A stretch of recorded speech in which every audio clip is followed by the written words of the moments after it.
Good morning বন্ধুরা, সানশ্রী লাইফস্টাইলের নতুন একটি ব্লগে তোমাদের প্রত্যেককে স্বাগত জানাই। এখন বাজে ভোর 4:15। আমাকে রান্নাবান্না করে অফিসে বেরোতে হবে, তো সেজন্য আজকে আমাকে খুব তাড়াতাড়ি উঠতে হয়েছে। বাইরেটা দেখো, এখনও সূর্যের আলো ফোটেও নি, বাইরেটা চরমভাবে অন্ধকার হয়ে আছে। আর আমার এখানে রান্নাবান্না শুরুও হয়ে গেছে। পাশে যেটা দেখতে পাওয়া যাচ্ছে ওটা আমাদের বাড়ির পাশে একটা খেলার মাঠ রয়েছে, ওখানে লাইট জ্বলেই একটা। দেখো, সন্ধেবেলা আমি একটু নোটে শাক কেটে রেখে দিয়েছিলাম। আর এই যে ভদ্রলোককে দেখছে, এর নাম হচ্ছে ফড়িং।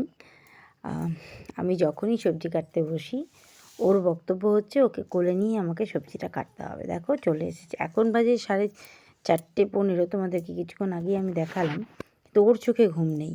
যেই আমি দরজাটা খুলেছি, ব্যাস ও চলে এসেছে। ও জানি যে এই টাইমে আমি উঠবো আজকে। এইবারে ওর বক্তব্য হচ্ছে ও আমার কোলে থাকবে, ওকে কোলে নিয়েই আমাকে সমস্ত কাজ করতে হবে। তো একটু ফড়িংয়ের ব্যাপারে তোমাদেরকে বলি। ফড়িং আমার বাড়িতে খুব আগন্তুকের মতনই এসেছিলো। একদিন সকালবেলা ওকে দেখা যায় যে আমাদের গেটের পাশে একটু জায়গা পড়ে আছে, ওখানে হয় না বাড়ির পুরনো আসবাবপত্র রাখা থাকে, সেরকমভাবে রাখা ছিল। ওর মাঝখানে ওকে বসে থাকতে দেখা যায়, আর ওকে ঘিরে 4-5টা বড় বিড়াল ওকে মানে মারার জন্য ওখানে অপেক্ষা করছিল। তো সেই মুহূর্তে বাড়ি থেকে একজন গিয়ে, মানে আমার হাজব্যান্ড গিয়ে দেখতে পায় যে ওকে ঘিরে রেখেছে, তো বড় বিড়ালগুলোকে তাড়িয়ে দেয়। সেই থেকে ওর আমাদের বাড়িতে আগমন। এবং ও মোটেও শান্ত নয়। ওর সাইজ হয়তো 1.5 ফুট, কিন্তু ওর অ্যাক্টিভিটিসগুলো 10 ফুটের মতো, এরকমই কার্যকলাপ করে থাকে। আর সবথেকে ও যদি কাউকে ডিস্টার্ব করে, তো সেটা হচ্ছে আমাকে। দেখো, তোমরা দেখলেই বুঝতে পারবে, ওই যে দেখো ছোট ছোট চোখ দুটো, ও বুঝতে পারছে যে আমি ডিস্টার্ব ফিল করছি, তবুও আমি যখনই সবজি কাটি না কেন, ওকে তখনই আমার কাছে আসতে হবে। এবং আমি সবজি কাটতে বসলেই ও আমার কোলে উঠে বসে থাকবে।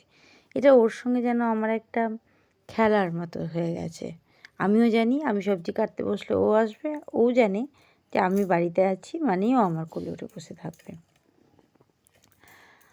তো সবাই যখন ঘুমাচ্ছে, তখন ও না আমাকে এই রাত্রেও ঠিক কোম্পানি দিয়ে যাচ্ছে। তো কয়েকদিন আগেই আমার ভোলু, আমার একটা বড় দেশি কুকুর ছিল আমার বাড়িতে। আমি বিয়ে হয়ে আসার পরে পেয়েছিলাম তাকে, খুব অল্প সময়ের জন্য পেয়েছি। গত 13 তারিখে সে আমাদেরকে ছেড়ে চলেও গেছে। মাঝখানে একটু অসুস্থ হয়ে পড়েছিল, তো সেই কারণে ও মারা গেছে। তো তারপরে না বাড়িটা সত্যি খুব ফাঁকা ফাঁকা লাগতো।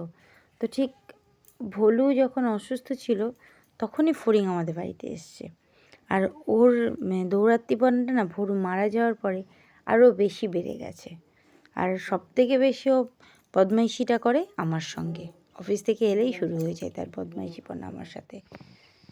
দেখো, এখন বাইরে হঠাৎ করেই বৃষ্টি নামলো। যখন ঘুম থেকে উঠলাম, তখন একটু একটু মেঘের গর্জন শোনা যাচ্ছিল, বাট তারপরে যেই ঝমঝমিয়ে বৃষ্টিটা নামবে এটা বুঝতে পারিনি।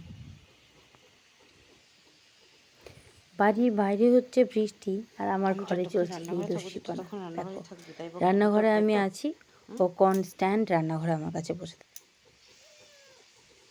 যা ওদিকে যা, ওদিকে যা, পায়ে পায়ে ঘুরিস না, পায়ে পায়ে ঘুরতে নেই। অন্ধকারে তো ছবিটাও দেখতে পাচ্ছি না আমি। যা ওদিকে যা, ওদিকে যা, ওদিকে যা, ওদিকে যা, ওদিকে যা, ওদিকে যা, আমার কথা শোন, ওদিকে যা, ওদিকে যা, যা যা যা, ওদিকে যা। ওফ, বাবারে কী দস্যিপনা করে রাত দুপুরে। হ্যাঁ, তোকে সামলাবো না, রান্নাবান্না করবো রে, তোকে সামলাবো না, রান্নাবান্না করবো। এই দেখ বৃষ্টি হচ্ছে, দেখ কেমন কেমন বৃষ্টি হচ্ছে, দেখ দেখ কেমন বৃষ্টি হচ্ছে, দেখ দেখেছিস? এটা তোর তোর দেখা প্রথম বৃষ্টি, তোর জন্মের পরে এটা প্রথম বৃষ্টি হচ্ছে, দেখ। আজ হঠাৎ করেই কেন জানি না বৃষ্টি শুরু হয়ে গেছে সকালবেলা। এখন সকাল হয়ও নি, অনেকটাই অন্ধকার হয়ে আছে। 5টা মতো বাজে এখন, বাইরেটা পুরো অন্ধকার হয়ে আছে, বিদ্যুৎ চমকাচ্ছে। হঠাৎ করে এরকম বৃষ্টি কেন হচ্ছে বুঝতে পারছি না। অবশ্য ফাল্গুন মাসের দিকে প্রত্যেকবারই একটু বৃষ্টি পড়ে, এই যে শীত চলে যাওয়ার মুখে। তো এইসব করতে করতে আমার রান্নাটাও কমপ্লিট হয়ে গেছে। আজকে সকালে রান্না হয়েছিল ডিমে আলুতে ঝোল আর নোটের শাক ভাজা। এটাই আমাদের দুজনেরই টিফিনে চলে যাবে। আমারও লাঞ্চ এটা, ও আমার হাজব্যান্ডের লাঞ্চও এটাই। এরপরে দেখো আমি তৈরি হয়ে বেরিয়ে গেছি। মাঝখানে পুজোটাও দিতে হয়েছে, কিন্তু ওই ভিডিওটা আমার আর করা হয়নি।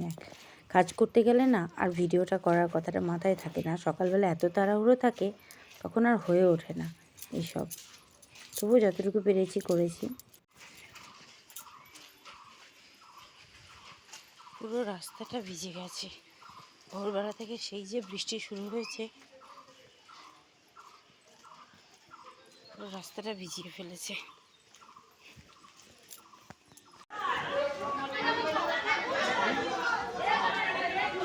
তো এখন আমি স্টেশনে চলে এসেছি। এখন অপেক্ষা ট্রেন আসার, এবং ট্রেনটা ধরতে হবে। আমি অন্য দিন 8টা 42 ধরি, বাট আজকে আমাকে একটু তাড়াতাড়ি যেতে হচ্ছে, এ কারণে অন্য একটা ট্রেন ধরতে হচ্ছে। চলো অফিসে যাই, আর কথা হচ্ছে তোমাদের সাথে। দেখো এখন আমি অফিস থেকে বেরিয়ে আবার ট্রেনে উঠে পড়েছি ফেরার জন্য। দূরে সূর্যটাকে দেখা যাচ্ছে। আমার সানসেট দেখতে ভীষণ ভালো লাগে, কিন্তু এখন আর সেভাবে হয়ে ওঠে না। চলো বাড়ি ফিরে যাবো।